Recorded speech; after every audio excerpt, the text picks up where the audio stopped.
নমস্কার, আপনি দেখছেন এবিপি আনন্দ এবং আপনার সঙ্গে আমি সুমন। 20 মাস আগে সরকারের পতনের পর দলের ভরাডুবির পর অন্তরালে চলে গেছিলেন।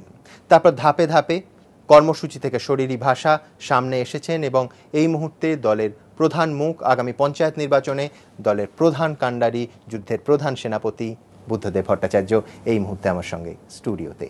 বুদ্ধবাবু, আমার প্রথম প্রশ্ন, কেমন আছেন? দীর্ঘদিন, বেশ কয়েক মাস আপনাকে জনসভায় দেখা যায়নি, পার্টি অফিসে নিয়মিত গেছেন কিন্তু পাবলিক মিটিং করেননি। তার কোনো বিশেষ কারণ? নির্বাচনের ধাক্কায় হতাশা? হতাশা আমার হওয়া সম্ভব নয়, আমি সবসময় আশাবাদী।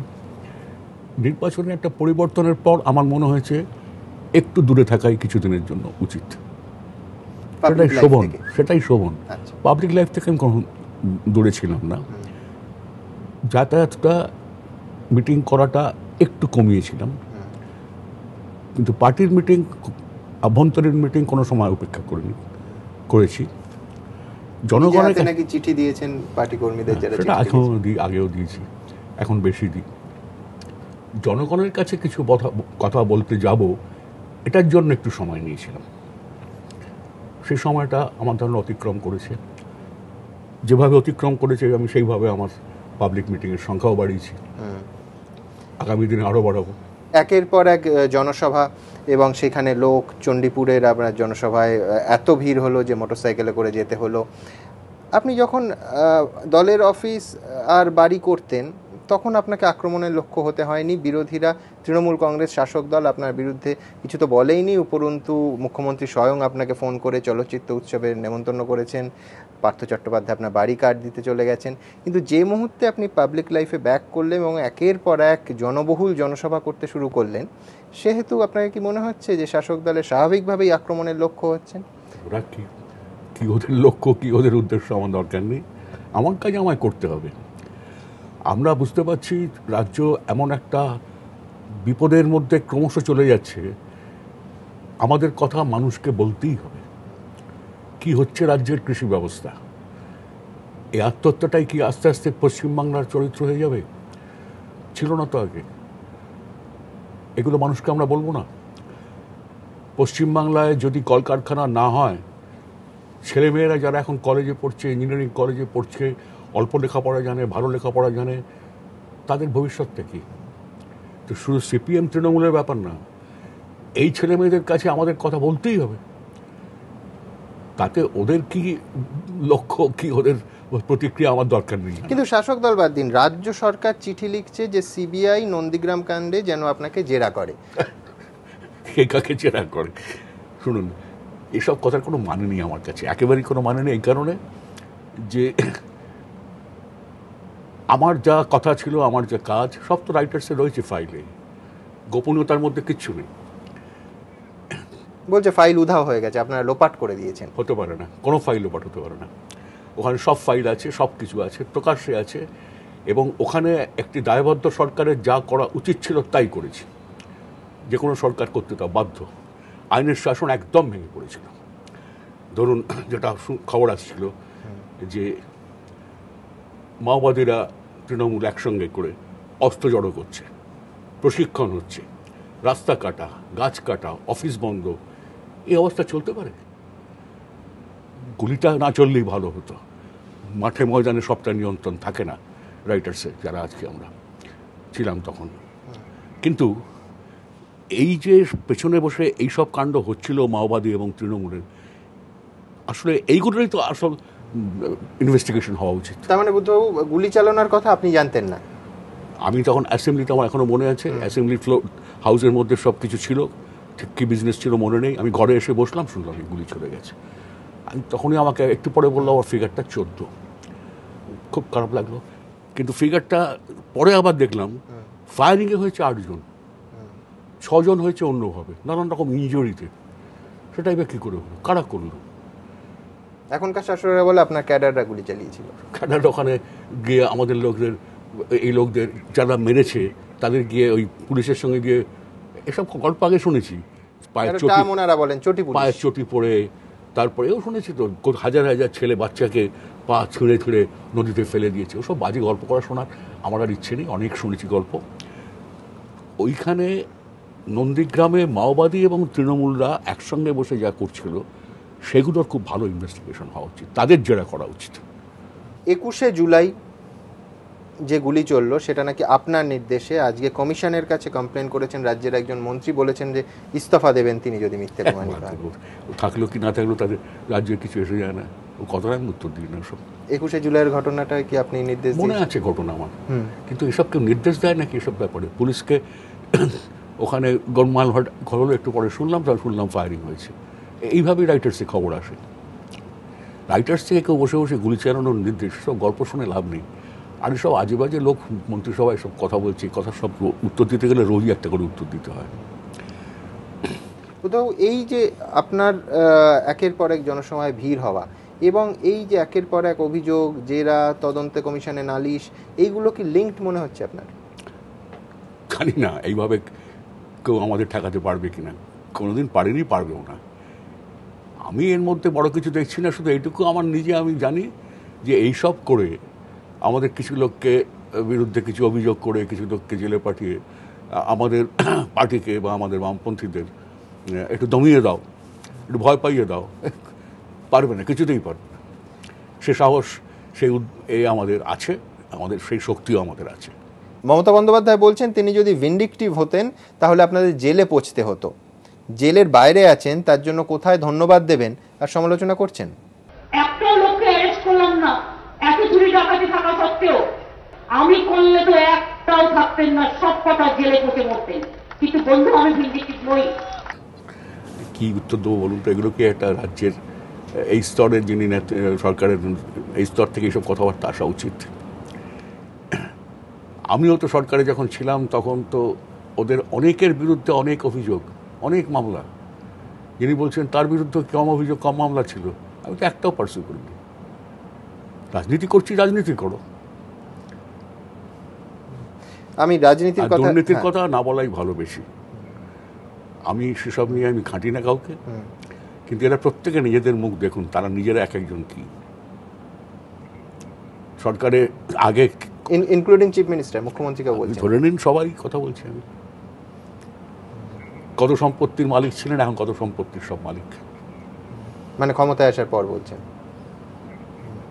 কোন উদাহরণ, কোন ইঙ্গিত দেবেন? যাদের এই অবস্থা তারা যেন আমাদের সম্পর্কে বেশি কথা না বলেন। বুধবাবু, সামনে পঞ্চায়েত নির্বাচন, কোথায় এখন বলবেন যে এ রাজ্যের জমিতে শুধুমাত্র আলু পটলের চাষ হবে? আপনি বলছেন শিল্প চাই, শিল্প নীতি চাই, তো একটা পঞ্চায়েত নির্বাচনের আগে রাজনৈতিক ঝুঁকি হয়ে যাচ্ছে না? আমি বলছি না সেটা, কোনো প্রেস সেটা মনে করছে আমি তাই চাই, তা হতে পারে না। কৃষির ওপর যে গুরুত্ব, কৃষকের ওপর যে গুরুত্ব, সেটা কিন্তু আমরা বামপন্থীরা, বামফ্রন্ট বা আমাদের সরকার কখনো ছোট করিনি। ছোট করলে ধান উৎপাদনে আস্তে আস্তে আস্তে আস্তে আমরা সারা ভারতের মধ্যে প্রথম হতে পারতাম না।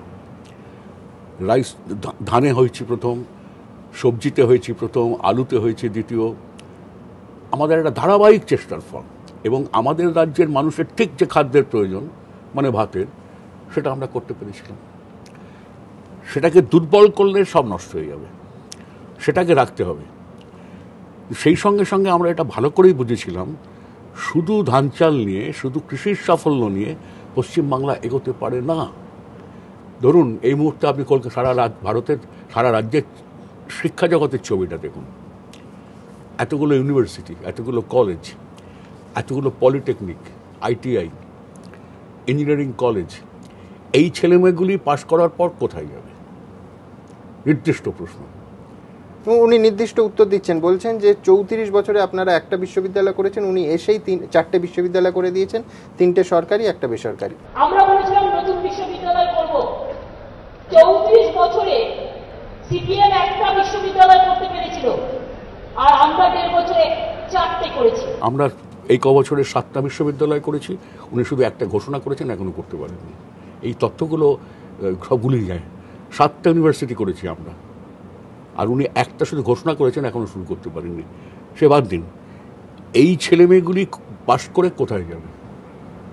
কলকারখানা, অফিস আদালত ছাড়া কোনো উপায় নেই। ইন্ডাস্ট্রি, বড় মাপের ইন্ডাস্ট্রি করতে হবে। ক্ষুদ্র এবং বলতে পারেন ছোট শিল্প, মাঝারি শিল্প, বড় শিল্প না হলে হয় না। বড় শিল্প হলে তার হাত ধরে ছোট মাঝারিরা আসে। বড় শিল্প মানে ম্যানুফ্যাকচারিং। উনি তো বলছেন একটা নয় 16টা করেছেন, উদাহরণ দিয়েছেন যে বিধান রায় একটা করেছিলেন, রায়বেরিলিতে সোনিয়া গান্ধী একটা রেলের কারখানা করেছেন, উনি 16টা রেলের কারখানা করেছেন আজকেই বলেছেন। দুটোর মাত্র বাজেট স্যাংশন আছে, আর একটারও নেই। ভালো করেই জানি আমরা, একটা হবে না। ধরুন রেল মিনিস্ট্রি চালানোরও তো একটা পদ্ধতি আছে।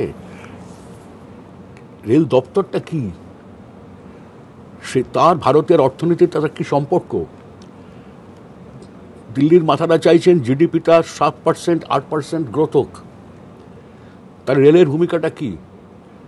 রেল কত মাল বহন করতে পারে, কত মাল বহন করা তার উচিত, কোথা থেকে কোথায় উঠতে হবে, ফ্রেট করিডর মানে কি, করার তাৎপর্যটা কি? এখন কয়টা নামের স্টেশনের নামকরণ করা আর একটা দুটো শিলা পুঁতে দেওয়া, এইভাবে চলেছে রেল মিনিস্ট্রি। আমি পরেরটা আসবো। আজকেই বলেছেন যে তিনটে বড় পাওয়ার প্রজেক্ট, তার একটার উৎপাদন ক্ষমতা 500 megawatt. Obviously Katwa NTPC, Raghunathpur NTPC, Jalpaiguri mean করেছেন, আমাদের শুনে যেটা মনে হচ্ছে। আপনি বলছেন শিল্প কোথায়? দেখুন, মুখের কথায় যদি চলতেন তাহলে বলতে বাধ্য হচ্ছি আমি যে একটা কথাও সত্যি না। সত্যি না এই অর্থে, আমরা সরকারে চলে আসার পর পশ্চিমবাংলায় একটা নতুন ইনভেস্টমেন্ট প্রপোজাল আসেনি। আমরা চলে আসার পর কাটোয়া আমরা প্রায় অর্ধেকের বেশি করে এসেছিলাম, সেটা দাঁড়িয়ে গেছে। এবং জমি অধিগ্রহণ পাটটা অন্যগুলো টাই আপ হয়ে গেছিল, কারা কারা করবে কি ব্যাপার। বিদ্যুতের নতুন কোনো প্রকল্পের ভাবনা চিন্তা করা যাচ্ছে না, আটকে গেছে। রাস্তাঘাট, বিশেষ করে ন্যাশনাল হাইওয়ে 34 বারাসাত শিলিগুড়ি আটকে গেছে। দুটো পোর্ট আমাদের আস্তে আস্তে দুর্বল হয়ে ক্রমশ অকেজ হয়ে যাচ্ছে। এই সবটা মিলিয়ে ভাবতে পারেন পশ্চিমবাংলা কোথায় চলেছে। 5 বছর পরে আপনি এক নজরে সরিয়ে দিন, আমাদের সিপিএমকে সরিয়ে দিন, তৃণমূলকে সরিয়ে দিন, পশ্চিমবাংলা 5 বছর পরে কোথায় দাঁড়াবে? এ রাজ্যের ছেলেমেয়েরা কোথায় যাবে? আজকে পড়াশুনো করছে, ইনফোসিস উইপ্রো এলো না, তার মানেটা কি? যে ছেলেমেয়েগুলো একটু ভালো লেখাপড়া শিখেছে, কম্পিউটারটা জানে, ইংরেজি জানে, তারা কোথায়? তাদেরকে আবার ছুটতে হবে বাঙ্গালোরে। আপনি 5 বছরের কথা বললেন, উনি 5 বছর ধরেই বলছেন যে 5 বছরে বলেছিলেন 10 লক্ষ চাকরি দেবেন। 1 বছরে তিনি চাকরি দিয়েছেন সরকারিভাবে 2 লক্ষ এবং 7-8 লক্ষ বেসরকারি প্রতিষ্ঠানে চাকরি দিয়েছেন। 10 লক্ষ চাকরি 1 বছরই করে দিয়েছেন, 5 বছর লাগেনি। আজকে বলেছেন আমরা বলেছিলাম 5 বছরে 10 লাখ লোকের চাকরি দেবো, তো 1-1.5 বছরে তো প্রায় 2-2.5 আমি করিয়ে দিচ্ছি সরকারে, এবং প্রাইভেটেও প্রায় 7-8 লাখ হয়ে গেছে। একটা পাগলকে বললে বিশ্বাস করবে? এই বলুন তো, এই কথাগুলো কোনো মানে হচ্ছে?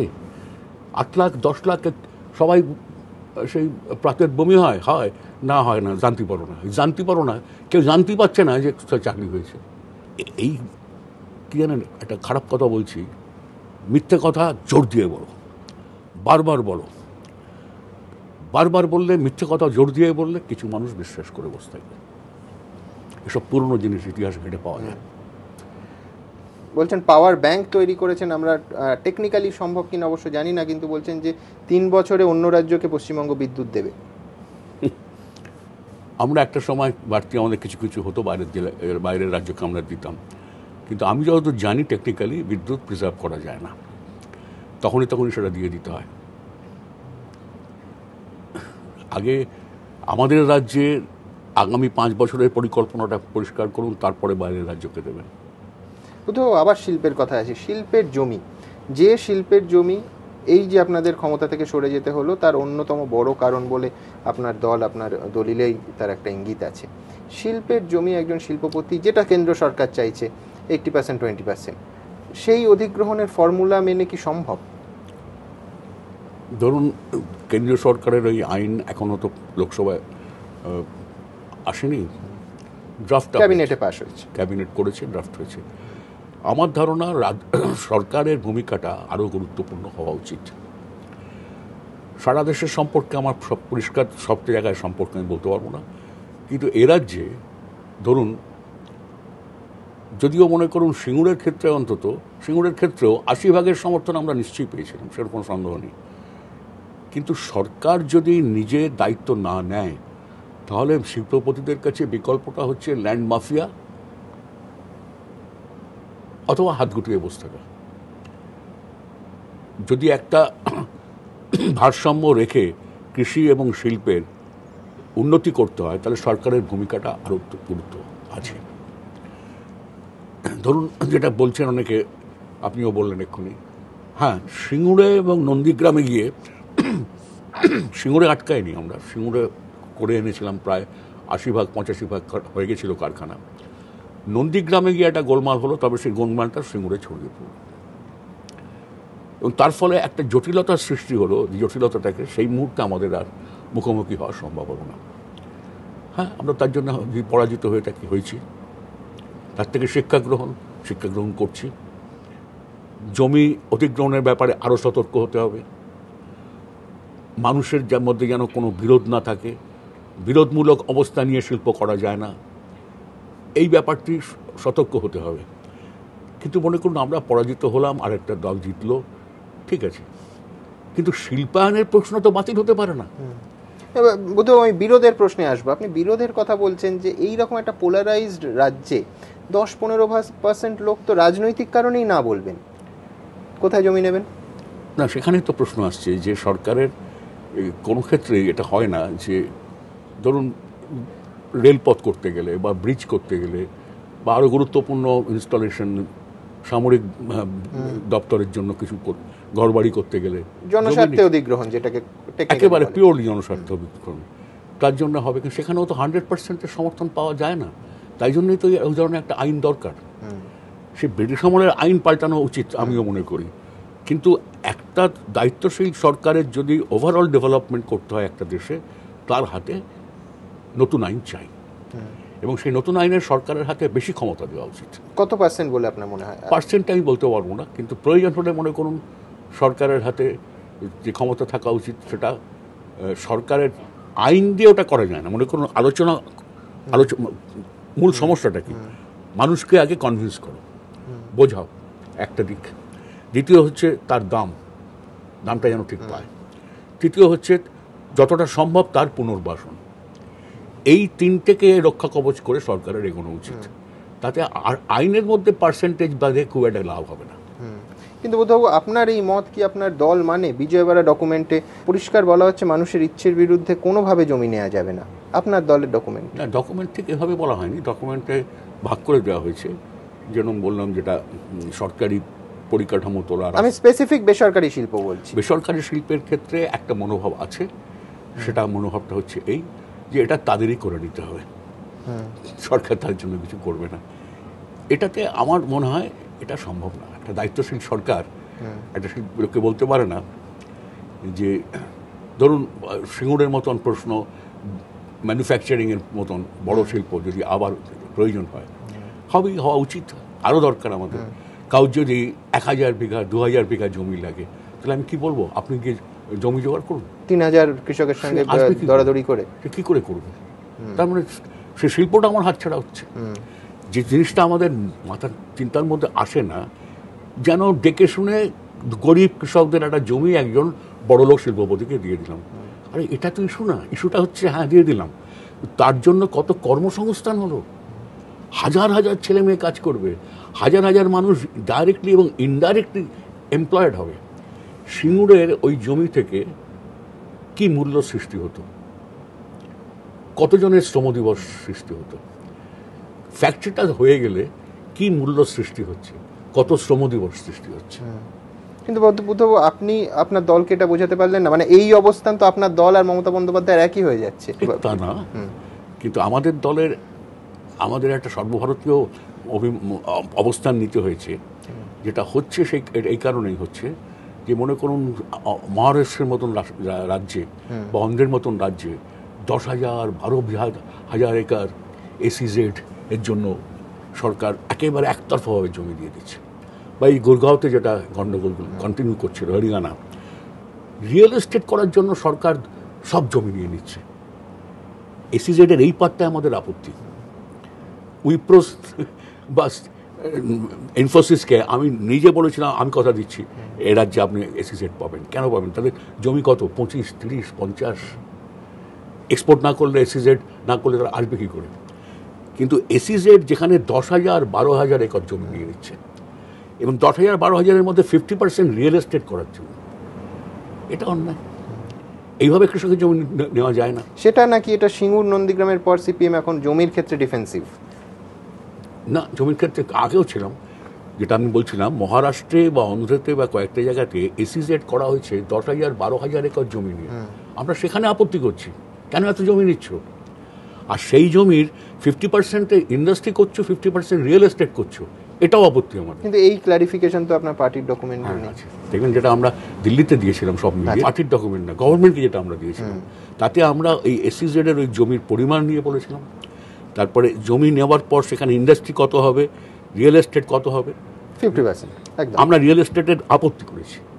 রিয়েল এস্টেটের জন্য জমি তুমি নিতে পারো না, এবং সেটাকে এসইজেড বলতে পারো না। আপনি স্পেশাল ইকোনমিক জোন মানে কি দেখুন না, সবটা মিলবে না। ভিয়েতনামে আমি নিজের চোখে দেখেছি কি ছিল ভিয়েতনাম, আজকে খুব পাওয়ারফুল স্পেশাল ইকোনমিক জোন। চায়নাতে মিরাকল করেছে তো, সেখানে নিয়ে এসছে ফরেন কোম্পানিজ, ফরেন আপনার টেকনোলজি, যাতে চাইনিজ ইকোনমিক চেঞ্জ হয়ে যাচ্ছে। একদম। এসইজেড থেকে যদি একদম হার্ডকোর ন্যানোর মতো শিল্প 1000 একর লাগবে, সেক্ষেত্রে আপনাদের দলের দৃষ্টিভঙ্গি এই মুহূর্তে কি? ধরুন ন্যানো কারখানা আরেকটা প্রজেক্ট, সেই মুহূর্তে আমি আগে আমি কথাটা বলতে চাই না। আগে দিল্লিতে যে আইনটা দাঁড়িয়েছে, এই আইনটা বেরিয়ে আসুক, তারপরে আমরা আরেকবার রিলুক, আরেকবার মতামত চিন্তা করবো আমাদের। বুদ্ধবাবু, এই মুহূর্তে এই রাজ্যের শিল্পের সংকট আপনার কি বলে মনে হয়? জমি নীতি, ল্যান্ড ব্যাংক, যে রাজনৈতিক দল ক্ষমতায় এসেছে তাদের রাজনৈতিক উত্থানে জমি আন্দোলনের ভূমিকা, সমস্যাটা কোথায়? শহরাঞ্চলে ল্যান্ড সিলিং কোথায়? শহরাঞ্চলে আলাদা জিনিসটা, মূল সমস্যাটা হচ্ছে এই সরকার কি করতে চান বুঝতে পারছেন না।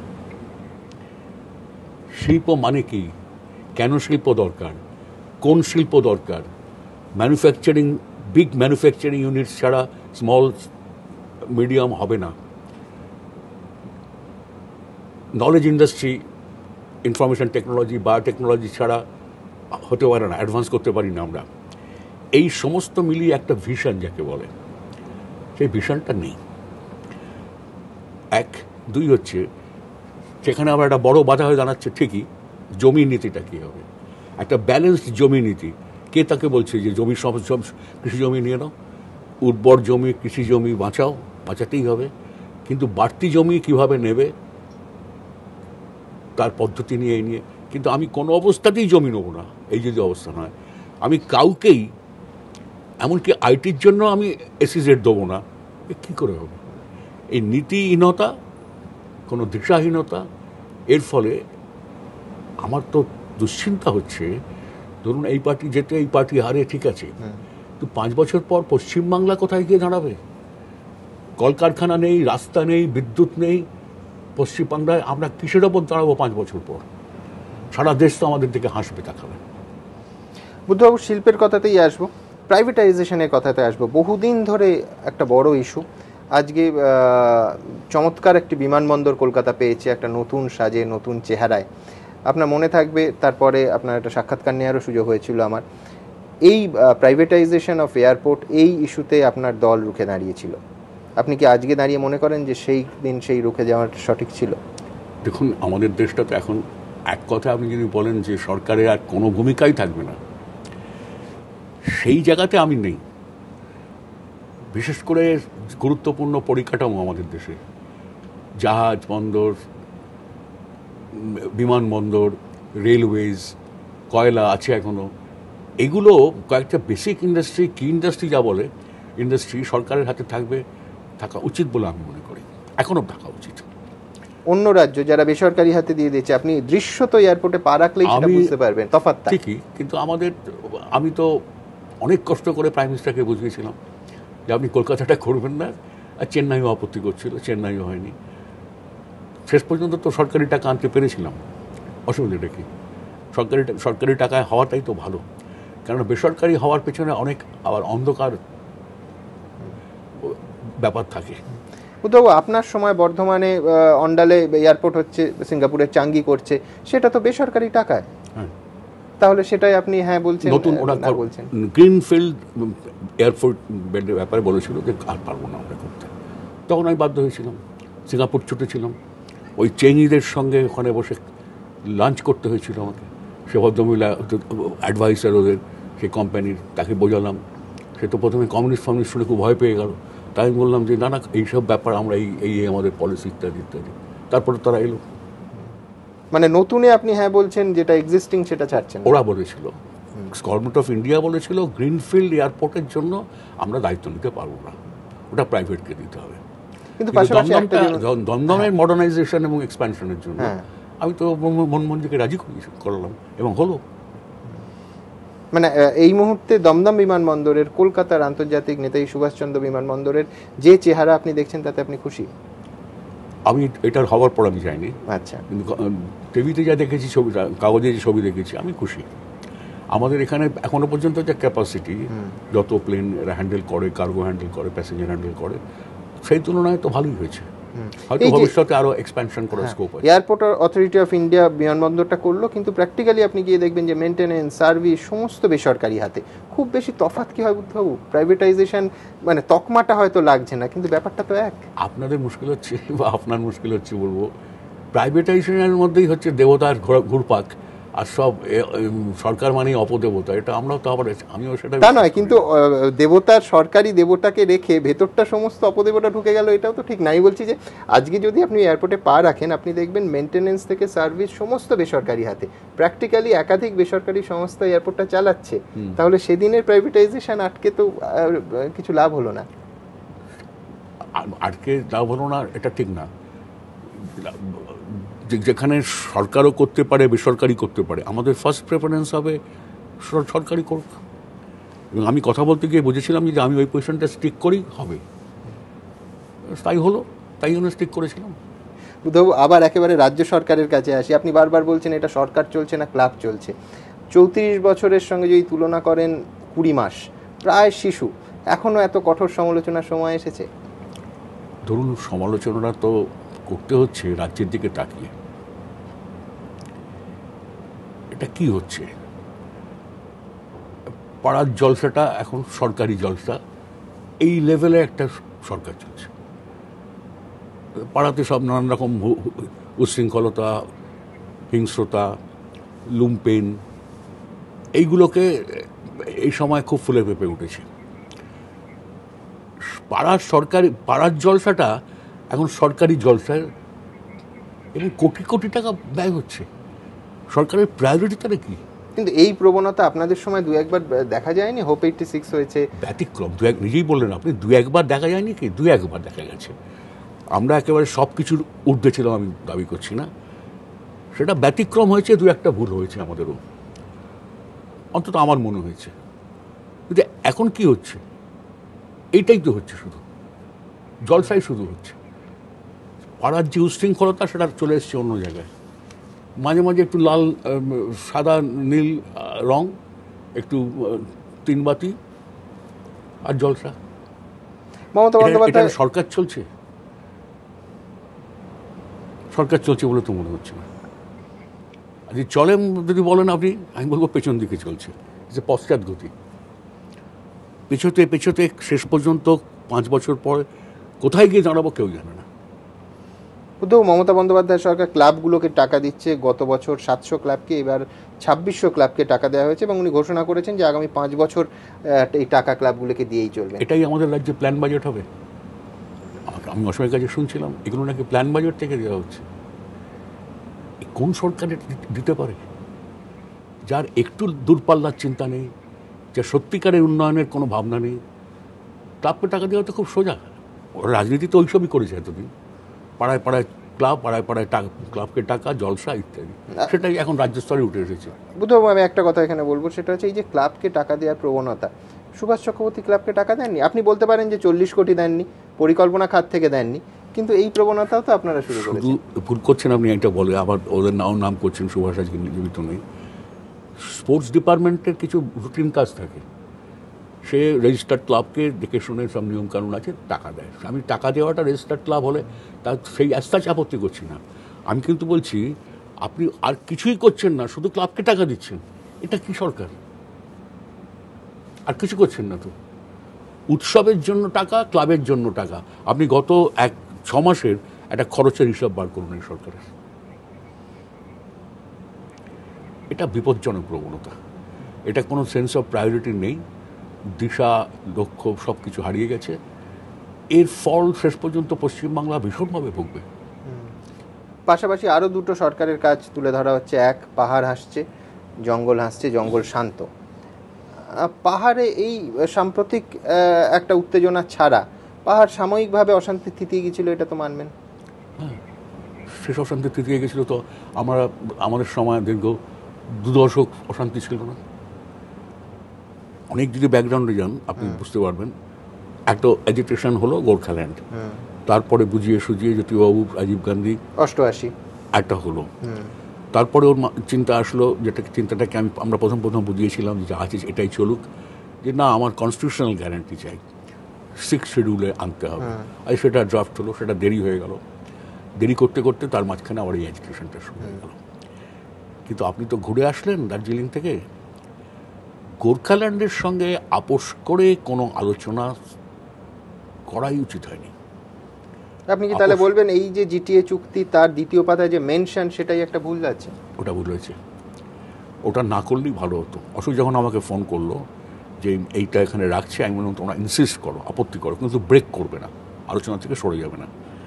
কিন্তু বোঝাও যে আমরা করিয়েছিলাম যে ওই আলোচনা, ওই এজিটেশন তুলে নেওয়া হলো এবং গোর্খা হিল কাউন্সিল হলো। তো এরা উল্টো করে দিল ওই আলোচনা, not with standing hour demand for this separate state, আমরা এই জিটিএ করছি, সম্পূর্ণ উল্টে গেল। গোর্খাল্যান্ডের সঙ্গে প্রত্যক্ষ বা পরোক্ষে আপোষ করলে ফল ভালো হবে না।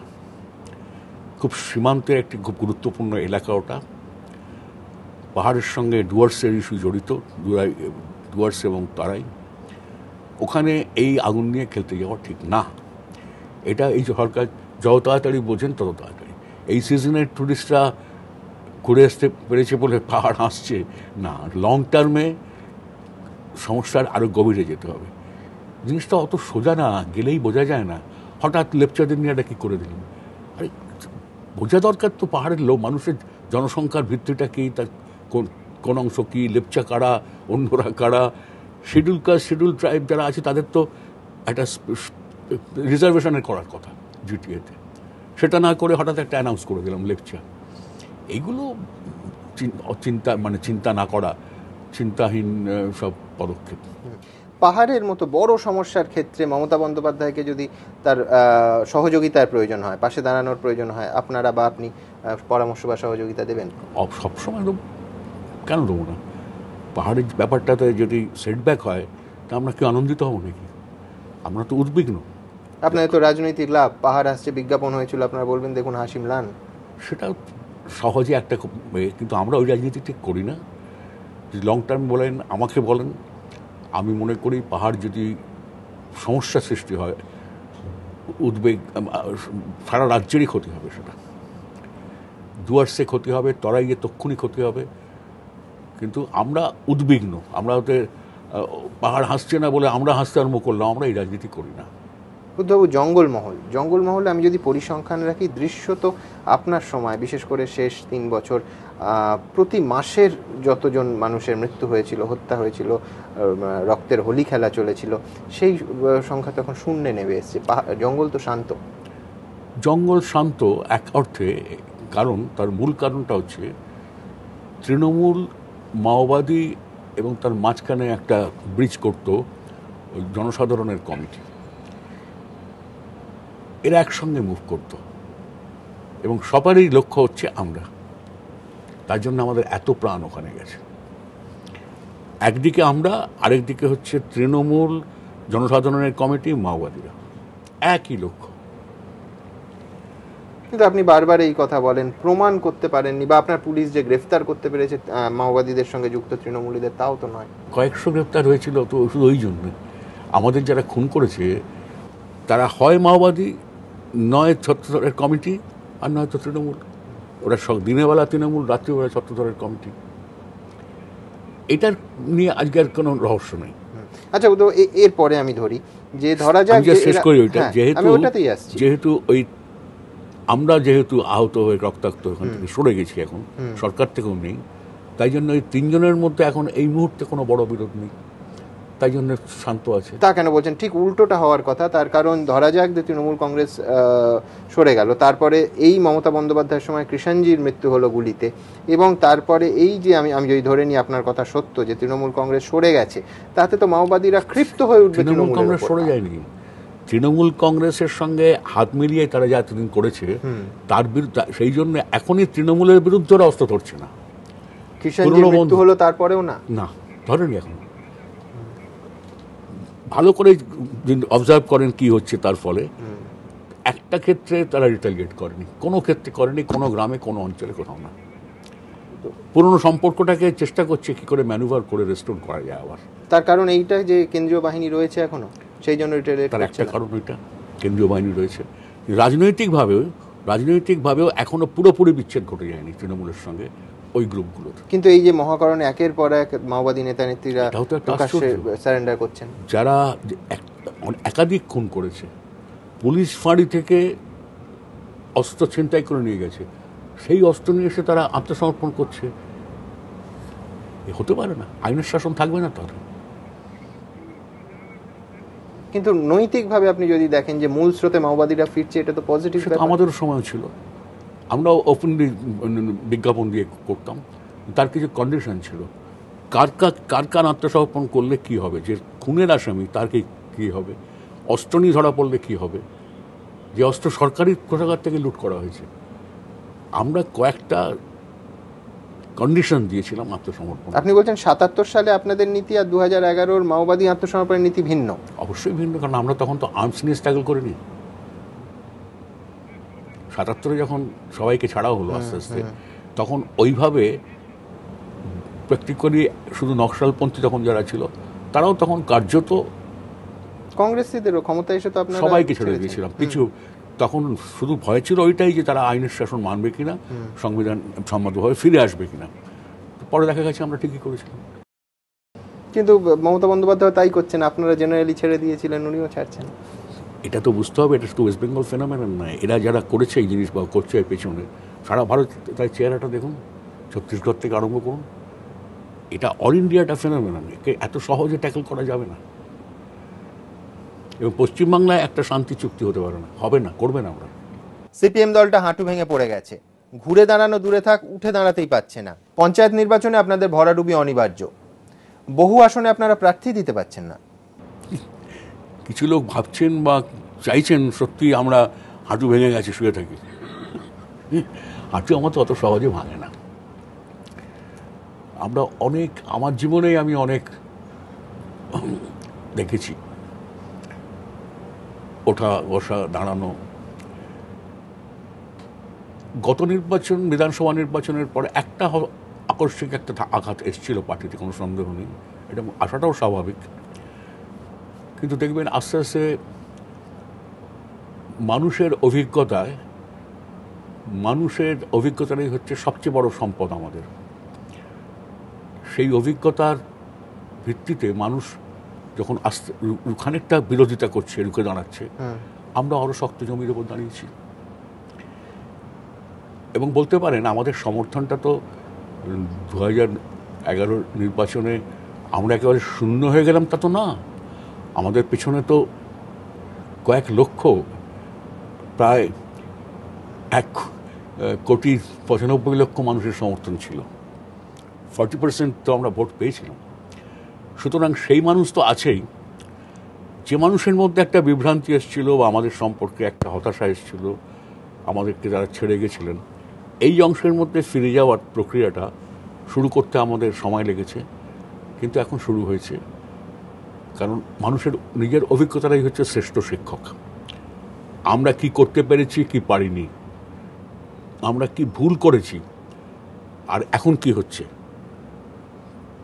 এই অবস্থার ফল কি হতে পারে, মানুষ হিসাব করছেন, এগুলো মিলিয়ে নিচ্ছেন। এগুলো অনেকে বলছেন শহরাঞ্চলের মানুষ ঠিকই এটা বুঝেছেন, আপনি যেটা বলছেন। গ্রামাঞ্চলেও মনে করুন, গ্রাম এখনো মমতাময়। আমি আপনাকে এখনো বলছি না, গ্রামের যারা সবচেয়ে বড় সংখ্যক যারা ক্ষেত মজুর, বর্গাদা, ছোট চাষি, গত 2-3 বছরে আমরা একটা কাঠামো আমরা কয়েক বছর ধরে একটা কাঠামো তৈরি করেছিলাম। আমি একটা উদাহরণ দেবো, ধান কেনার ব্যাপারটা।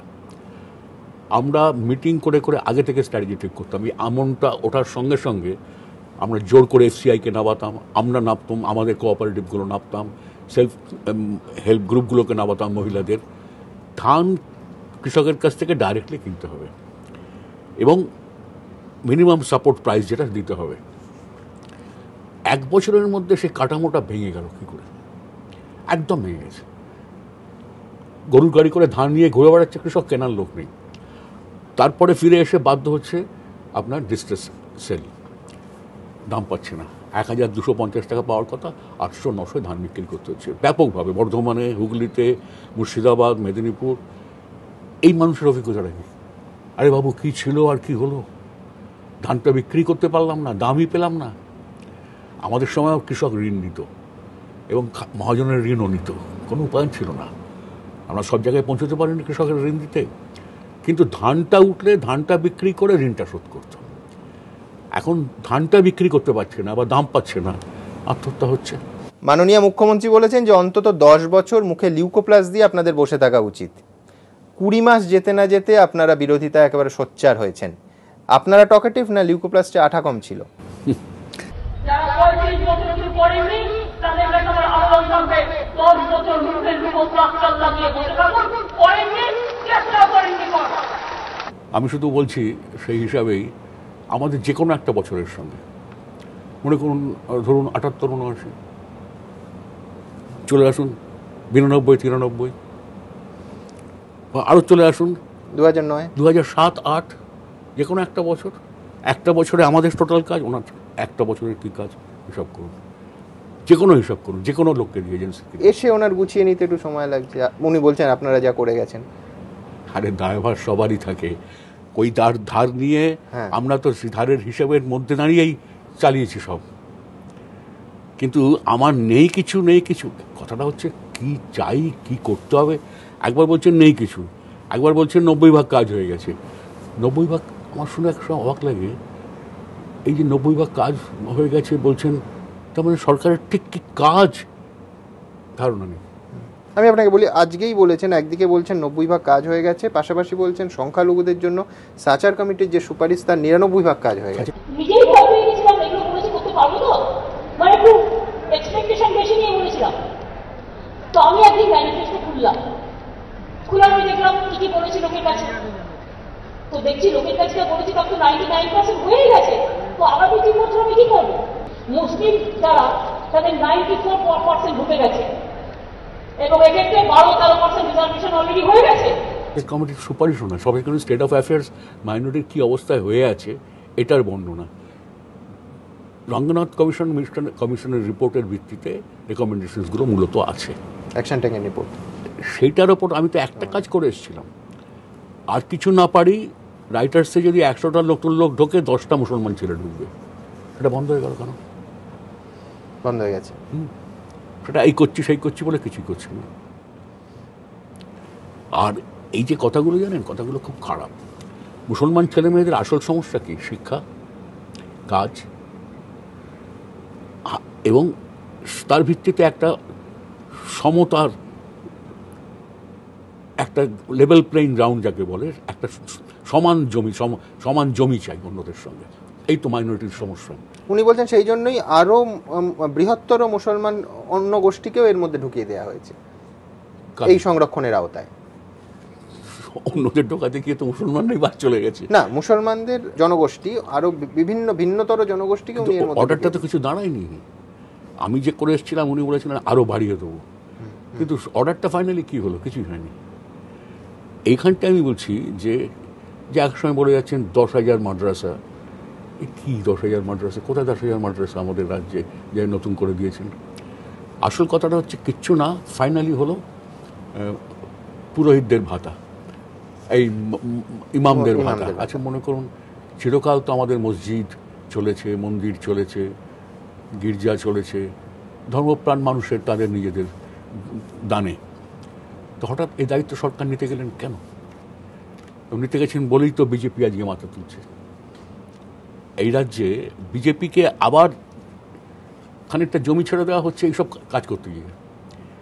আপনি বলছেন একটা ব্যাকল্যাশ হচ্ছে। বিজেপি তো বলতে আরম্ভ করেছে যে ওদের ইমামদের দিলে কেন পুরোহিতদের দেবে না? তাহলে পশ্চিমবাংলার রাজনীতিতে এজেন্ডা হয়ে যাচ্ছে আবার মন্দির মসজিদ। এটা তার অবদান, এই সরকারের অবদান, বিজেপিকে পথ ছাড়া। বিজেপির কে এই সুযোগ করে দেওয়াটা একদমই উচিত হচ্ছে না। বুধও ইংরেজিতে একটা কথা আছে, from frying pan to fire, অথবা ডেভিল টু ডিপ সি। উত্তপ্ত কড়াই থেকে একেবারে সাক্ষাৎ জ্বলন্ত আগুনে। অনেকে বলছেন এ রাজ্যের পরিবর্তন ঠিক এমনই, একেবারে জ্বলন্ত আগুনে পড়েছেন। কিন্তু আপনারা উত্তপ্ত কড়াই ছিলেন, এটা তো মানবেন। রাজনৈতিক কেউ কেউ তো ভেবেছেন উত্তপ্ত কড়াই, তখনও তারা হয়তো আগুনটা জানতেন না। কিছু মানুষ ভেবেছেন আগুনটা, তারা ভাবছেন কিনা সেটা পরের কথা। কিছু মানুষ ভেবেছেন এই সংখ্যাটা কত। আমাদের ছেড়ে যাওয়া মানুষের সংখ্যা 10 থেকে 15 লাখ, কিন্তু 1,95,00,000 মানুষ কিন্তু ওই ওটাকে কড়াই মনে করেনি, ফ্রাইং প্যান মনে করেনি। তারা মনে করেছে এটাই পশ্চিমবাংলার সহজ অবস্থান, বামপন্থীরাই ওদের কাছেই আমরা নিরাপদ। আমরা এখন ভালো করে বোঝার চেষ্টা করছি যারা চলে গেছিলেন কেন গেছিলেন, কোথায় ভুল হলো। 2,30,00,000 যারা ওদের ভোট দিয়েছেন। হ্যাঁ, আমাদের থেকে 35 লক্ষ বেশি। এই 35 লক্ষের মধ্যে অর্ধেক চলে আসলেই তো হয়ে গেল, অঙ্কটা একদম গুলিয়ে গেল, উল্টো হয়ে গেল। 2,35,00,000, আমাদের 1,95,00,000। 35 লক্ষ আমাদের থেকে বেশি পেয়েছিল। এই 35 লক্ষের মানুষের অবস্থানটা, এরা কারা? এরা নতুন প্রজন্ম, এরা পুরনো মানুষ, এরা গরিব, এরা শহরের গরিব, কোথাকার? আমরা পুঙ্খানুপুঙ্খভাবে এগুলোকে বোঝার চেষ্টা করেছি এই টানা এই একটা বছর ধরে, এবং সেইভাবে আমাদের কর্মসূচিকে সাজাচ্ছি। একটা জিনিস আপনাকে বলতে পারি, যে গরিব মানুষ ছেড়ে গেছিলেন সেই গরিব মানুষকে আমরা ফিরিয়ে আনতে পারবো, এটা আমরা নিশ্চিত। এবং তার প্রক্রিয়াটাও শুরু হয়েছে দেখতে পাচ্ছি আমি, শহরেও খানিকটা বুঝতে পারছি, গ্রামেও খানিকটা বুঝতে পারছি সেই মানুষের মধ্যে। কেন তারা তো আবার দুটোকে মিলিয়ে নিচ্ছেন। তো তারা মনে করুন, আপনার ভাষায় যদি বলি, ওই তপ্ত কড়াইয়ের থেকে আবার আগুনে এমন পুড়েছে শরীর, তারা বুঝতে পারছে যে না, ওটার থেকে এটা ভালো।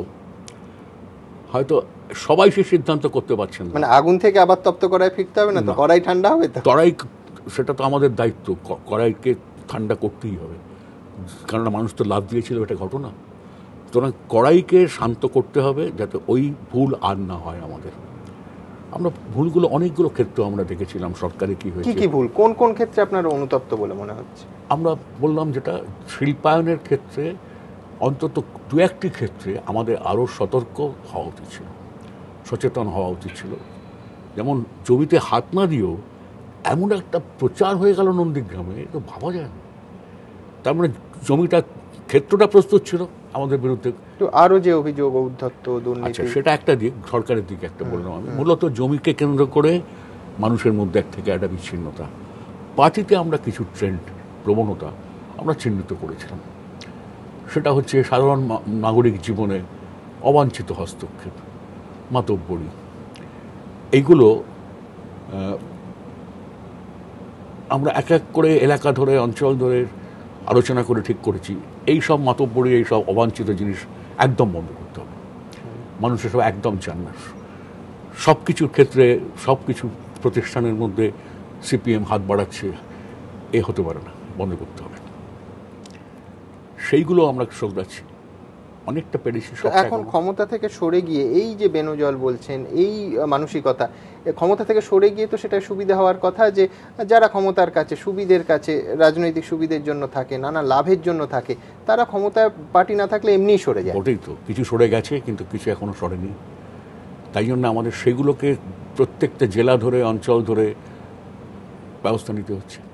অনেকে বলছেন যে মমতা বন্দ্যোপাধ্যায় আপনাদের হারিয়ে, পঞ্চায়েতে এই ইলেকশনের আমরা ক্যান্ডিডেট বাছার ক্ষেত্রে একটা সবচেয়ে বড় কন্ডিশন করেছি যে ক্যান্ডিডেট করবে তার অ্যাকসেপ্টেবিলিটি, গ্রহণযোগ্যতাটাকে 1 নম্বর করবে। সেটা নিয়ে তো দ্বিমত বহুমত থাকতে পারে। না, বহুমত রাজ্য কমিটির সিদ্ধান্ত হয়ে গেছে, তার বয়স, কর্মতৎপরতা ইত্যাদির আগে গ্রহণযোগ্যতাটা 1 নম্বর করো। শিক্ষকরা দাঁড়াতে পারবেন? গ্রহণযোগ্যতা সেই অর্থে না, না শিক্ষক মানে সরকারি স্কুলে শিক্ষক আমার মতো হচ্ছে করা উচিত।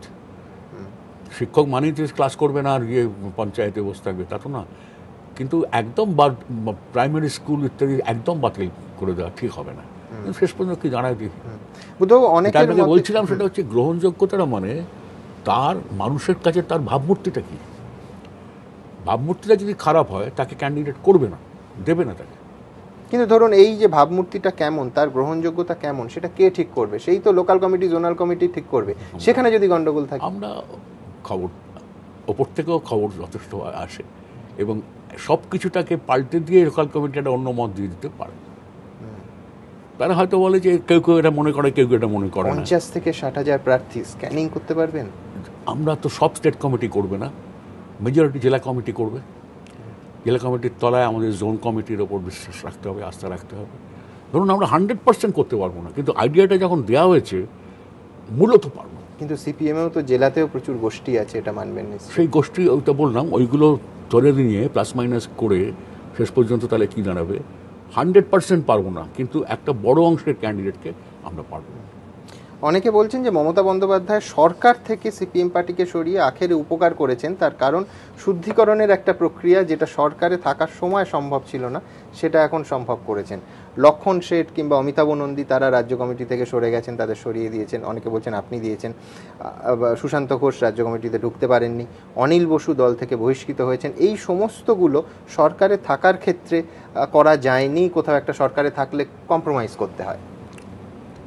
এটা ঠিক সেই জন্য যদি বলে যে তাই জন্যে আমাদের সরে গিয়ে ভালো হয়েছে, এরকম ব্যাপারটা বলাটা ঠিক না, ঘটনাও তা না। কেননা এটা যেমন দেখছেন তেমনি এই সরকার থেকে সরে আসার পরে এত কর্মী মার খেলো, এত কর্মী খুন হয়ে গেল, এত পরিবার ঘরছাড়া হলো, এগুলো তো সমস্যা হলো আমাদের।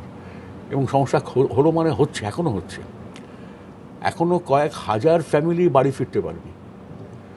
তাহলে আমাদের সবই ভালো হয়েছে সরকারের চলে এসে, তা হয়নি। দুর্ভাগ্যজনক। কিন্তু একটা নৈতিক শুদ্ধিকরণ যদি হয়, একটা যদি অগ্নিশুদ্ধি হয়, সেটা বলতে পারেন যে বিধানসভা নির্বাচন, তার ফলাফল, তার থেকে হয়তো আমরা বেশি করতে পেরেছি, কিন্তু আমরা জিনিসটা বুঝতে পারছিলাম যে এটা করতে হবে। এবং রাজনীতিতে নৈতিকতা, এই প্রশ্নটাকে ফিরিয়ে আনতেই হবে। কিন্তু ধরুন ক্ষমতায় থাকলে নানা আগাছা জন্মায়, আশেপাশে চাপটা বেশি থাকে। ঠিকই বলেছেন, বিপদটা বেশি থাকে, চাপটা বেশি থাকে। কিন্তু তার জন্যই আমাদের সরকারের সরে আসাটা সাপে বড় হয়েছে। আমি ঠিক সেইটার মূল্যায়ন করতে রাজি না, তাতে ক্ষতি হয়েছে বেশি। এইভাবে চলতে হবে। কিন্তু শোধরানো যায়, এটাই প্রমাণ যে পার্টিতে যতটুকু আমরা চেষ্টা করেছি অনেকটা পেরেছি, সবটা এখনো পারিনি। সিপিএমের কাকে ধন্যবাদ দেওয়া উচিত বলুন তো? আরাবুল ইসলামকে। মেলালেন তিনি মেলালেন, শেষ পর্যন্ত রেজ্জাক মোল্লা এবং বুদ্ধদেব ভট্টাচার্যের মতপার্থক্য দূর হলো, তাই তো? ধরুন এই কথাগুলো কি বলবো আমি, কিন্তু ধরুন অন ক্যামেরা বলেছিলেন যে হেলে ধরতে পারে না, কেউটে ধরতে গেছে। আমি খুব পার্সোনালাইজ পলিটিক্স করি না। ইটস এটা বলতে পারেন পার্টি মানে কি একটা ঐতিহাসিক অবস্থান, আমাদের একটা মিশন আছে। আমি এইসব বড় ভাবনা থেকে পার্টিতে এসেছি, খুব পার্সোনালাইজ পলিটিক্স আমি করি না। কোনো মতভেদ ছিল না, মানবেন? শুনুন না, হ্যাঁ, আর আমি একটা ঠুনকো কাঁচের কাপও নয়, এক টুক্কা মূল্য ভেঙে গেল। আর দায়িত্বটা অনেক বেশি, অনেক পথ দেখে পেরিয়েছি। সুতরাং বাধ্যবাধকতার থেকেও আমার কাছে বড় প্রশ্ন হচ্ছে যে পার্টির স্বার্থ, পার্টির একটা সামগ্রিক চেহারাটা, এটা মাথায় রাখতে হয় এইটা। কিন্তু আমি এটাও বিশ্বাস করি রাজনীতিতে, যেটা বলছিলাম নৈতিকতা, ওটা আমার কাছে খুব বেশি গুরুত্ব আছে। ওইটাকে আপোষ করে, ওইটাকে কম্প্রোমাইজ করে আমি কিছু করি না। কিন্তু এই মতবিরোধ তো একটা ছিল রেজ্জাক মোল্লার সঙ্গে, সেটা মানে আমি ব্যক্তিগত মতবিরোধ বলছি না, সরকার বা দলের কোন পথে চলা উচিত এই নিয়ে মতবিরোধ তো থাকতেই পারে, এবং সেটা স্বাস্থ্যকর থাকে। তাতে আমার অবস্থানটা ঠিকই আছে। রেজ্জাকের ঘটনায় যে গোটা পার্টির ইউনাইটেড ছবিটা, এটা তো আপনাদের পক্ষে পজিটিভ, অন্তত উত্তর 24 পরগনায়। তাই তো হওয়া উচিত। একজন লিডার যখন আক্রান্ত হচ্ছে তো পার্টি যদি ডিভাইডেড থাকে তো কী লাভ, কী তাহলে পার্টির চেহারা হবে? রাবুল ইসলাম, তার আগেও বহু কীর্তি, এইসব নামটাম করবেন না। বহু কীর্তি তার নামের সঙ্গে যুক্ত আছে। কলেজে পরিচালন বোর্ডে যে থাকা রাজনীতিবিদদের, এটা তো বুদ্ধবাবু আপনাদের সরকারের আমলে হয়েছে, তফাৎ আছে। আপনাদের সরকারের কোনো মাধ্যমিক অনুত্তীর্ণ নেতা ছিল না, বা তাদের পরিচালন কমিটিতে দেখা যায়নি, কিন্তু রাজনৈতিক নেতা তো ছিলেন। আপনি লক্ষ্য করলে খবর নিয়ে নেবেন যে আমরা সরকারে থাকতেই কিন্তু শেষের দিকে প্রায় 6 মাসের একটা কর্মসূচি করে প্রত্যেকটি পার্টি লিডারকে কলেজ গভর্নিং বডি থেকে রিজাইন করতে হবে। প্রায় 3-4 মাস সময় লেগেছিল আমাদের, আমার মনে আছে। আমরা কিন্তু সরকারি পার্টির তখন সরকারে, আমরা তখনও সরকারে পার্টির সিদ্ধান্ত করে সব সরিয়ে নিয়ে এসেছিলাম। প্রশান্ত সুর একটু বেশি সময় চেয়েছিল আমার মনে আছে, নকুল মাহাতো পুরুলিয়ার কি কলেজ, রায় নারীর টান এসব বলতো, কিন্তু আমরা কান্তি গাঙ্গুলি, হ্যাঁ, সব অফিসিয়ালি সরিয়ে নিয়ে এসেছিলাম। এখন আপনাকে বলতে পারবো না লেটেস্ট পজিশনটা কি, একটা দুটো ব্যতিক্রম হতে পারে, কিন্তু কোনো লিডার নেই না। এখন সরকার একেবারে নির্দেশিকা জারি করে আগামী 4 বছরের জন্য ওই অ্যাডহক যারা বসেছিলেন, যেসব তৃণমূলের রাজনীতিবিদ বা রাজনীতিবিদ, তারা আগামী 4 বছর থাকবেন, এটা সরকারি নির্দেশিকা বেরিয়ে গেছে। সেটা ওদের কথা। আমি বলছি আমাদের ক্ষেত্রে আমরা এই সরকারে পরিবর্তন হওয়ার আগেই অলমোস্ট সব কলেজ থেকে চলে এসেছিলাম। কিন্তু মতামত হিসেবে যদি আমায় বলেন, কোনো থাকার প্রয়োজন নেই। পার্টি লিডাররা কেন কলেজে ঢুকতে হবে? কিছু ক্ষেত্রে হয় আমাদের কিছু পার্টির নেতা আছেন, তারা পার্টির থেকেও মনে করুন জনসাধারণের মধ্যে কাজ, এই ইনস্টিটিউশন করেছে, কলেজ করেছে, এ করেছে, এমএলএ হিসেবে হয়তো এই হিসেবে, তাদের আমরা সরাসরি আপত্তি করিনি বা বলেছি সময় নিন, কিন্তু আপনি আস্তে আস্তে ছেড়ে দিন। এটা একটা দিক। কিন্তু কিছু নেতা পার্টি পজিশনে ব্যবহার করে কলেজে ঢুকে গেলাম গভর্নিং বডিতে, এটা আমরা একদম আমি অপছন্দ করি, এবং সেটা শেষ পর্যন্ত সেটা আমরা পার্টিতে সেই মতটা দাঁড় করাতে পেরেছিলাম। বুদ্ধবাবু, এতদিন লাগলো কেন? এটা তো শেষ দিকে একটা টার্ম সংবাদ মাধ্যমে চলে এলো অনিলায়ন, এখন যেটা মমতায়ন অনেকে বলছে, করেছিলেন এখন মমতায়ন আমরাই বলছি। হ্যাঁ, আমি বলছি সেটা হচ্ছে যে কারণ হচ্ছে ওই সময়টায় রাজ্যে বিভিন্ন জেলায় নতুন নতুন কলেজ হতে আরম্ভ করলো, এবং সব কলেজের পেছনেই পার্টির কোনো না কোনো নেতা, হয় জেলা সেক্রেটারি, কি একজন খুব পাওয়ারফুল পপুলার এমএলএ, এরা ছাড়াই কলেজগুলো হতো না। কারণ কলেজ হতে গেলে জমি চাই, কলেজ হতে গেলে 100-200 কোটি টাকা চাই। এই সব করার পেছনে যে মানুষগুলোর পরিশ্রম ছিল, তারা কার্যত আস্তে আস্তে ওই গভর্নিং বডিতে চলে গেলেন। এটা না হলে কিন্তু কলেজগুলো ঐতিহাসিকভাবেই হয়েছে, ঘটনা সেদিকে টেনে নিয়ে গেছে। কিন্তু ধরুন উপাচার্য গঠনের সার্চ কমিটি, রাজ্য সরকারের প্রতিনিধি, বাইরের একজন, রাজ্যপাল, এখন এই সরকার এসে রাজ্য সরকারের 2জন প্রতিনিধি, যা রাজ্য সরকারের কথাটা দেখছি তো এই বিষয়গুলো ঠিক হচ্ছে না। শেষ পর্যন্ত স্কুল কলেজের আবহাওয়াটা যা দাঁড়াবে, ভালো হচ্ছে না, অনেক বেশি ভুল হচ্ছে। আমরা তো ভুলভ্রান্তি করে থাকি, তার থেকে এখন যা হচ্ছে ডিজাস্টার বলা যেতে পারে। শিক্ষাক্ষেত্রে দলতন্ত্রের অভিযোগ তো আপনাদের বিরুদ্ধেও ছিল, সেই কোনোটা রিভিজিট করার সময় মনে হয় যে এটা না করলেই হতো? আমি তো বললাম ওই কলেজগুলোতে ম্যানেজিং কমিটি থেকে তাড়াতাড়ি সরে আসা, ইউনিভার্সিটির মধ্যে আরও কম হস্তক্ষেপ, এগুলো চেষ্টা করেছি আমরা, খুব চেষ্টা করিনি তা না।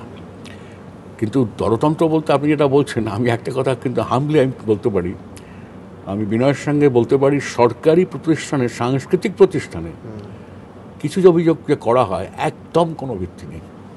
গ্র্যাজুয়েট কনস্টিটিউয়েন্সি আপনারা দলের, আমি কনস্টিটিউয়েন্সি বলতে আমি কালচারাল ইনস্টিটিউশনগুলো বলছি।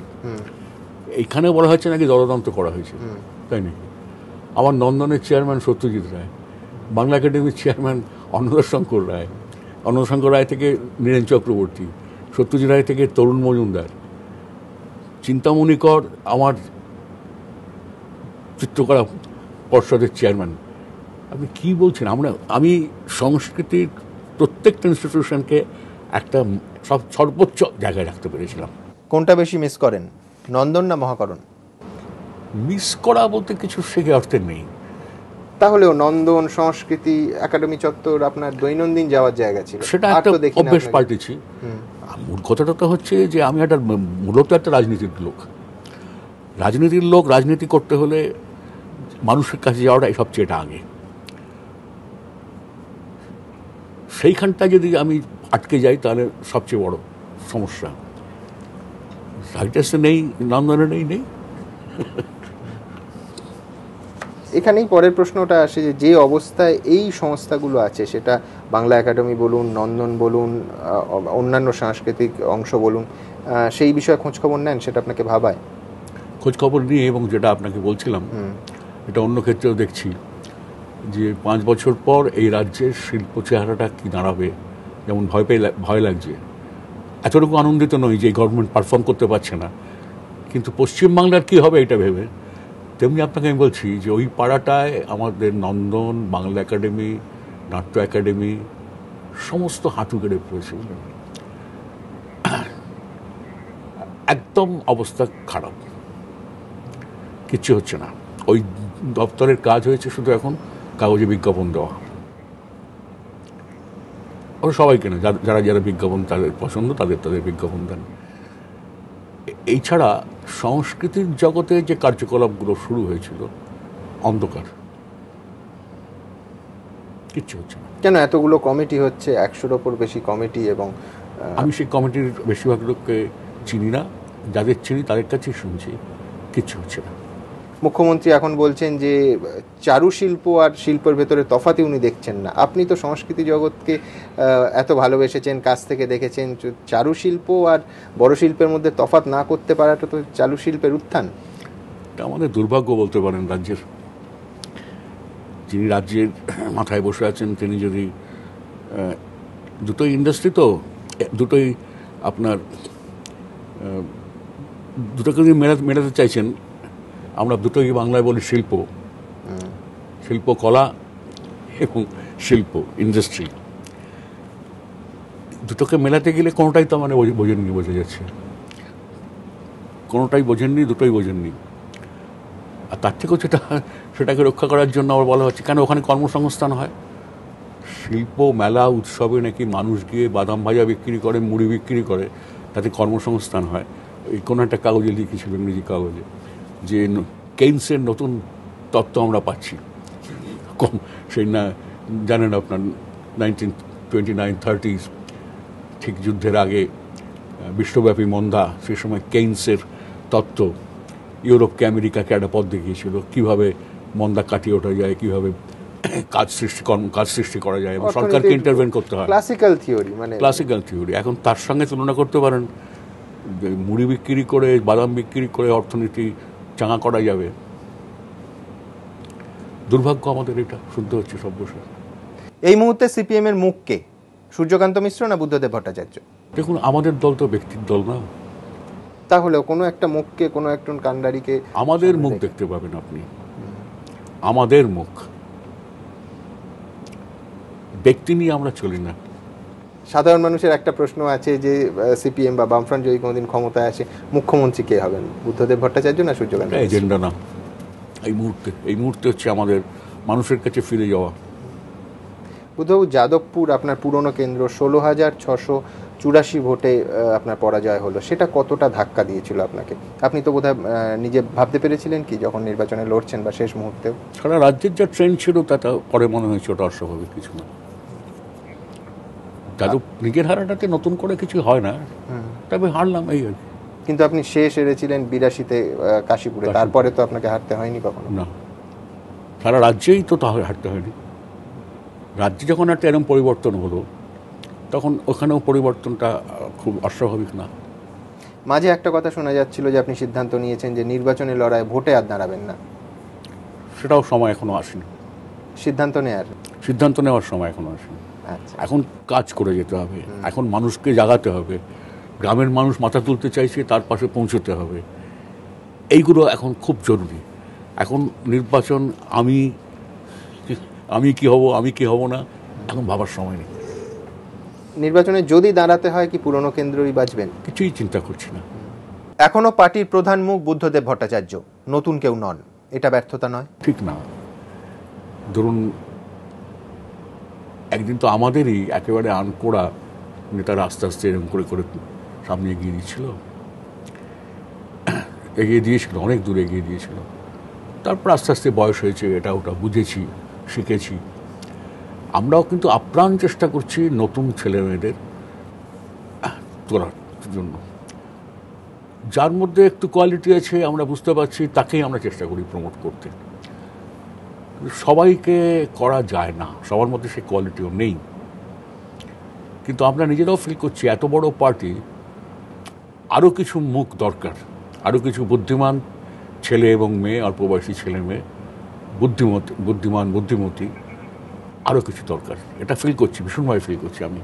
এখন যাদের দেখছেন তাদের ভেতরে কাউকে প্রতিশ্রুতিবান মনে হচ্ছে? কলেজ ছেড়ে ছাত্র সংগঠন করছে বা কলেজ লেভেলে কাজ করে, অনেকের সঙ্গে কথা বলে দেখেছি, খুব ভালো, খুব বুদ্ধিমান। নেতৃত্বে তো নতুন মুখ দেখছি না বুদ্ধবাবু। পলিট ব্যুরো আসলে পলিট ব্যুরো, ব্যুরো না হলে পলিট ব্যুরোয় জায়গা পাওয়া যায় না। সেটা ঠিকই খানিকটা, এটা আপনি সব দেশেই তাই হয়, সব দেশের পার্টিতেই তাই হয়। কিন্তু পলিট ব্যুরোতে, সেন্ট্রাল কমিটিতে আমরাও তো অনেক কম বয়সে গেছি। আমি গেছি 83-84 সালে গেছি। না, সে ধরুন সীতারাম ইয়েচুরি বা প্রকাশ কারা, তারাও কম বয়সে এসছেন, কই সেই রকম তরুণ মুক্ত দেখতে পাচ্ছি না।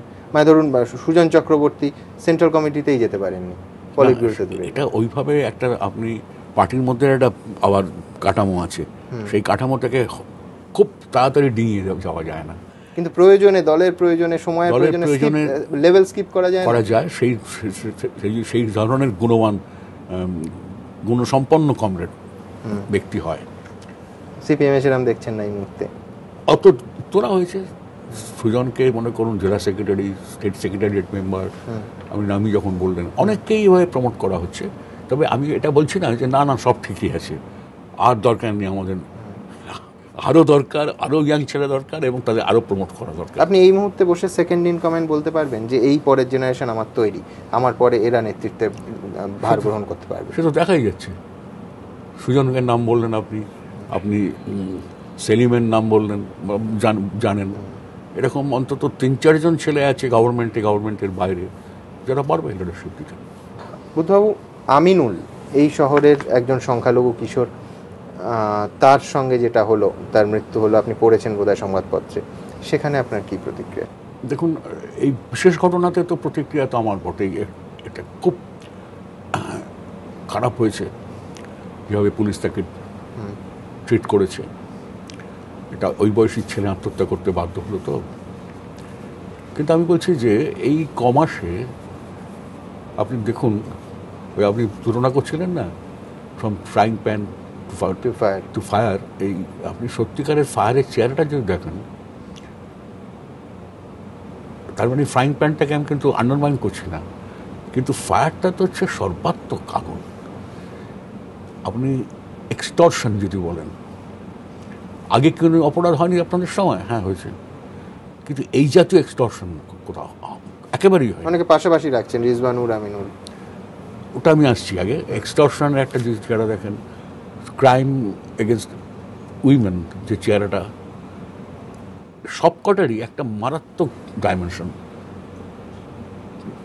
পেয়েছে। সেই অপরাধের থেকে এই অপরাধটা তো, এটাও তো পুলিশের অপরাধ। ওই ক্ষেত্রে অন্তত এটা ছিল যে একটা পার্থক্য করার চেষ্টা করুন, একটা ঘটনা ঘটে গেল, সেখানে সরকারের অবস্থানটা একটা ইম্পর্টেন্ট। সরকারের মনোভাবটা কি, সরকার কি সেটা মেনে নিয়েছে? সরকার তার বিরুদ্ধে কোনো ব্যবস্থা নিয়েছে? সে আপনি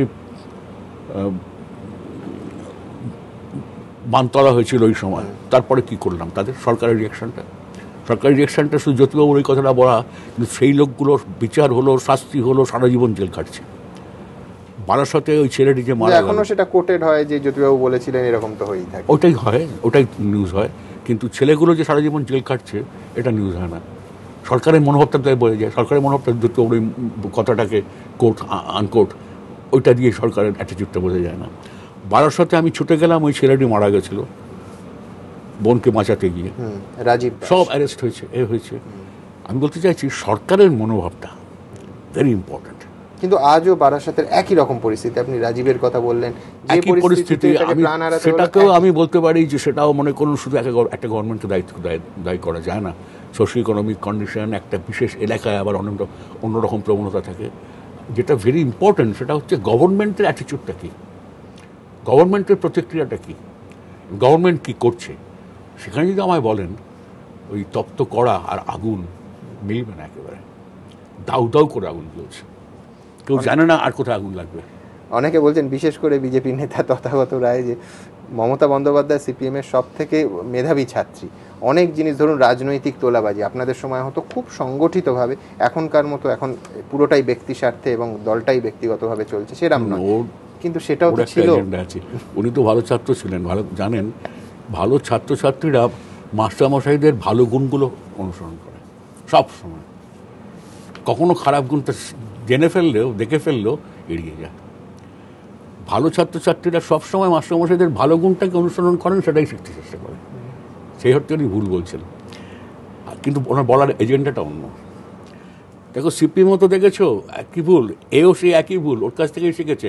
অতএব সিপিএমও নয়, তৃণমূলও নয়, বিজেপি মন্দির মসজিদ, এই হচ্ছে বিজেপির।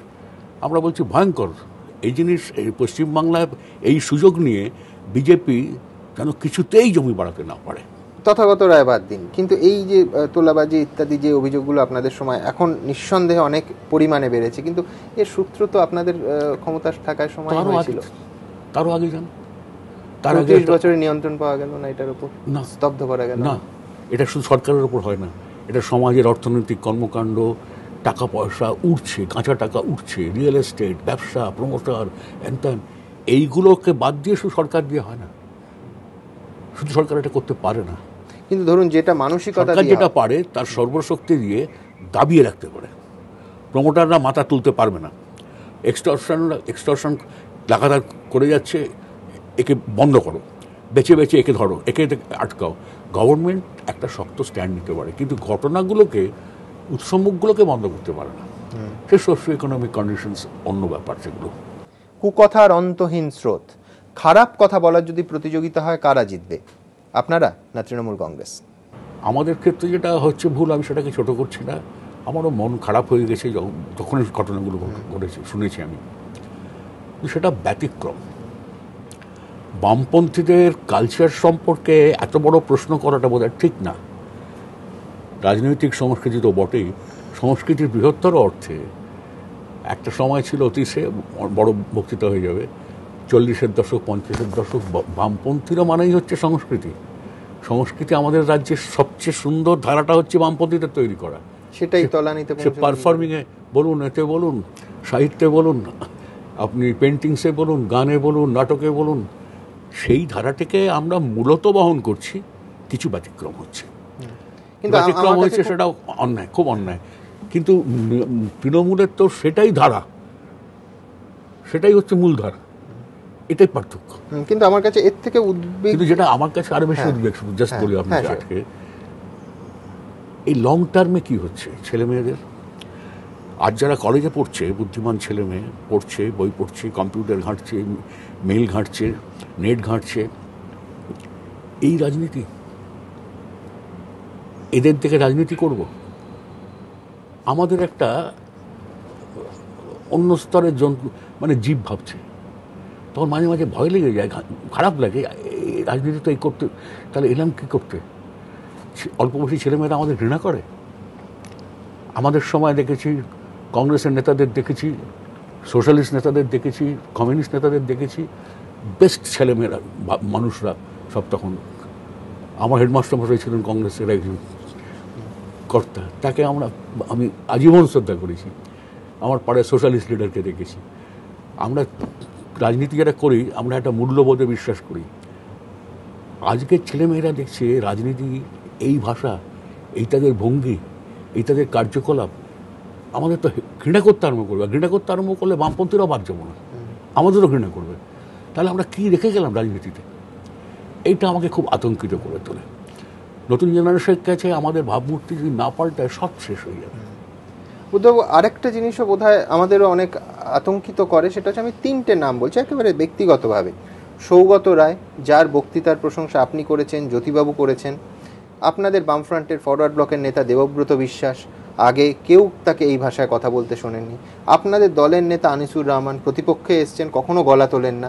কি হচ্ছে? আমি 3টে নাম এই জন্য বললাম, সব দল থেকে, ফরওয়ার্ড ব্লক থেকে, সিপিএম থেকে, তৃণমূল থেকেও, যে যাদের এইভাবে বলতে শোনা যায় না, তারাও বলছেন। তার মানে হয় সেটা মাস অ্যাকসেপ্ট করছে, তারা বুঝতে পারছেন যে খুব খুব স্থূলভাবে বলতে গেলে পাবলিক খাচ্ছে, অথবা অন্য কোথাও নম্বর বাড়াতে হচ্ছে, অথবা তাদের এই অধঃপতন হচ্ছে? বলার কিছু নেই, আমি নাম করেও বলবো না, কিছু বলার কিছু নেই। আমি বলছি যে যেই বলুক, আমাদের দিকেও যারা এই ভুল করেছে, ভয়ঙ্কর খারাপ, ভয়ঙ্কর অপরাধ। এবং আমি এটা নিজের সাধ্যমতো আমি চেষ্টা করে যাব, যতটা ক্ষমতা আমার আজ চেষ্টা করে যাবো যেন এদিক থেকে এটা না হয়, বামপন্থীরা যেন এই ভুল না করে। উদ্ধব, আরেকটা প্রসঙ্গে আসি। অনেকগুলো জায়গায় আমরা দেখতে পাচ্ছি যে মমতা বন্দ্যোপাধ্যায়ের ওপর মানুষের ক্ষোভ আছে, কিন্তু সেই ক্ষোভটা পুরোটা আপনাদের প্রতি সমর্থনে রূপান্তরিত হবে, এইটা রাজনৈতিকভাবে ভাবছেন কি করে? না, ভাবছি না তো একবারই। এটা আপনি বললেন, যে মানুষ আমাদের ছেড়ে গেছেন সেই মানুষ, তার তো বিচার বুদ্ধি আছে, তিনি বিচার করে দেখবেন কি ছিল আর কি হলো। তার মধ্যে কেউ কেউ সিদ্ধান্ত নিতে পারবেন, কেউ কেউ নেবেন, কেউ কেউ নেবেন না, কেউ কেউ সব কিছু সম্পর্কে একটা সিনিক, একটা অস্থির হয়ে যাবেন যে সবই দেখবে গেল আর কিছুই কিছু হবে না, একটা সিনিসিজম গ্রো করে যাবেন। সুতরাং যে বিক্ষোভ হয়েছে সেই বিক্ষোভটা অটোমেটিক্যালি আমাদের পক্ষে চলে আসবে, এটা আমরা কখনো ভাবছি না। কিন্তু আমাদের দায়িত্ব হচ্ছে সেই মানুষকে, বিশেষ করে যারা গরিব শহর এবং গ্রামের, যে তাকে যেটা বোঝানো যে রেড ফ্ল্যাগ ছাড়া সত্যিকারের তার বন্ধু কেউ নেই, এইটা সে বুঝতে পারবে, সেটাই আমরা চেষ্টা করছি। বুদ্ধবাবু, ঘটনাচক্রে আজকের দিনে পার্ক স্ট্রিটে আপনি জানেন একজন তরুণীর সঙ্গে কি হয়েছিল, তার 1 বছর এখনো পর্যন্ত পুলিশের যে ভূমিকা আদালতে সমালোচিত হয়েছে, যিনি অভিযোগকারিনী তিনি। সেটাই তো আমি বলছিলাম আপনাকে, এই ঘটনা তো কাগজে রয়েছে, কাগজ টেলিভিশন দেখেই যাচ্ছি নিয়মিত। উপরন্তু বলা হলো যে ঘটনাটাই সাজানো ঘটনা এবং একটি চ্যানেল কথাবার্তা বলা হলো না, সে তো শুরুটা হলো ওই দিয়ে। তারপরেও তাদের নেতারা কি ভাষায় কথা বলছে ওই মহিলার সম্পর্কে, কি খারাপ লাগে ভাবলে। এখন কথা হচ্ছে, মনে করুন যে আমি যেটা পয়েন্ট আপনাকে বলছিলাম, সরকারের মনোভাবটা পার্ক স্ট্রিটে আপনাদের সময় কোনো অপরাধ হয়নি আমার যদি বলেন, আমি বলতে পারবো না হয়েছে। সরকারের মনোভাবটা কি হওয়ার সঙ্গে সঙ্গে গভর্নমেন্ট কী করা উচিত, গভর্নমেন্টের প্রতিক্রিয়া কি, গভর্নমেন্টের প্রতিক্রিয়া পুলিশের মধ্যে ছড়িয়ে গেল, তাই হচ্ছে। গভর্নমেন্ট তার দায়িত্ব পালন করতে পারছে না। বুদ্ধবাবু, অনেকে বলেন যে পুলিশের ভূমিকা এইরকমই থাকে, যে সরকারই আসুক পুলিশের একটি অংশের ভূমিকা হয়। আমার অভিজ্ঞতা অন্য চেষ্টা করে, একটা অংশের যারা খুব দুর্বল অফিসার, কাজকর্ম ভালো বোঝে না বা পারে না করতে, পারফর্ম করতে পারে না, তারা চেষ্টা করে এসে আমাদের কাছাকাছি এটা একটা হিসাব করা। আমিও দেখেছি, আমার সময় হয়েছে, আমি তাদের একদম সরিয়ে রেখেছিলাম, আমি কাজ দেখে তার জায়গা দিয়েছি। আপনার পুলিশ মজিদ মাস্টারকে খুঁজে পেত না, আর মমতা বন্দ্যোপাধ্যায়ের পুলিশ আরাবুল ইসলামকে খুঁজে পায় না, একই তো। আমার কাছে এসছে মজিদ মাস্টারকে অ্যারেস্ট করবো, অ্যারেস্ট করো না, আমি কোনোদিন বলি পার্টি অফিসে মজিদ মাস্টার আপনার আমি তো অ্যারেস্ট করতে বলেছি তাকে, অতীতে যখন কেস হয়েছিল তখনও হয়েছিল। আমরা ওই রাজনীতি অন্তত রাইটার্স থেকে হয়নি, কিছু এলাকায় হয়েছে আমি শুনেছি পরে, বা তখনও জানতাম, যেটা আপনাকে বললাম, কিছু অফিসার তাদের নিজেদের স্বার্থে পার্টির আনুগত্য চায়, পার্টির কাছে তাদের আনুগত্য আছে, এরকম একটা দেখায়। এটা একদম সরকারের এড়িয়ে চলা উচিত। উইথ আ সিরিয়াস নোট, আজকে মমতা বন্দ্যোপাধ্যায় প্রস্তাব দিয়েছেন যে কেন্দ্র রাজ্য থেকে কোনো কর সংগ্রহ করবে না, অর্থাৎ আবার রাজ্য কোনো অর্থ চাইবে না কেন্দ্রের কাছ থেকে, একটা ফর্মুলা দিয়েছেন এই রকম। সরকারিয়া কমিশনে আপনারা 50-50 প্রস্তাব রেখেছিলেন, তো এইটা নিয়ে মমতা বন্দ্যোপাধ্যায় যেটা কেন্দ্রের সম্পর্কে বলছেন, কর কাঠামো সম্পর্কে বলছেন, কেন্দ্রের সুদ ইত্যাদি সম্পর্কে বলছেন, ধারের আপনাদের দোষারোপ করেছেন, আমি সেই পাটে যাচ্ছি না, কিন্তু পাশে দাঁড়াবেন রাজ্যের স্বার্থে যদি মনে হয়? অবান্তর কথা বললে কি করে দাঁড়াবো, কাজের কথা বললে দাঁড়াবো। এটা আপনি বললেন 50%, আমরা সরকারিয়াতে বলেছি, পরেও বলেছি, সেন্ট্রাল গভর্নমেন্ট যে ট্যাক্স নিয়ে যায় তার 34% দিচ্ছ, ওটা 50 পর্যন্ত তোলো, শেয়ার করো।